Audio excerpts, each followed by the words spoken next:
Dobre, ako ideme? Poďme asi takto dole. OK.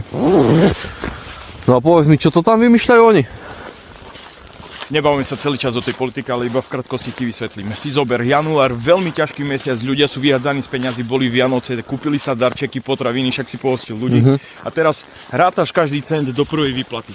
Tá januárová ešte nebude taká zohľadnená voči tomu, čo urobila vláda. Hej. Ale tá februárová, tým, že sa zvýšia zase zdravotné odvody, tak bežný pracujúci človek na trvalý pracovný pomer príde až o 200 eur. Ale ty lepšiu zdravotnú starostlivosť nedostaneš. Živnostníci, tým sa zvyšujú okrem zdravotných aj sociálne odvody.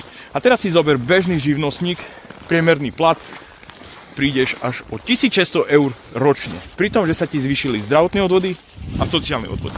A to sa ešte neráta do toho zvýšené potraviny, zvýšené ceny potravín, zvýšené ceny bývania, energie a tak ďalej.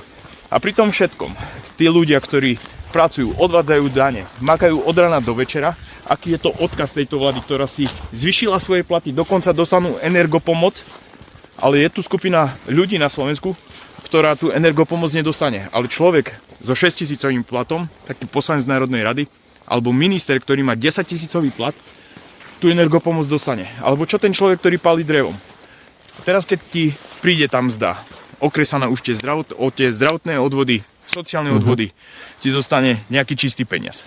A teraz musíš nakúpiť potraviny, obliecť deti, odniesť ich do školy, že reálne ti ostane menej peňazí na život na celý mesiac a teraz fungujú. Oni sa na tú dražobu naozaj pripravili, zvýšili si svoje platy. Hovoria si, že sú sociálni demokrati. Sociálni demokrati všade inde vo svete sa starajú o ľudí. O tých pracujúcich, ale aj bežných, o chudobu. Naša vláda, sociálno-demokratická, tak kašle na ľudí a pomáha iba sebe. Tu by som skončil a nekazme si prechádzku, prosím ťa.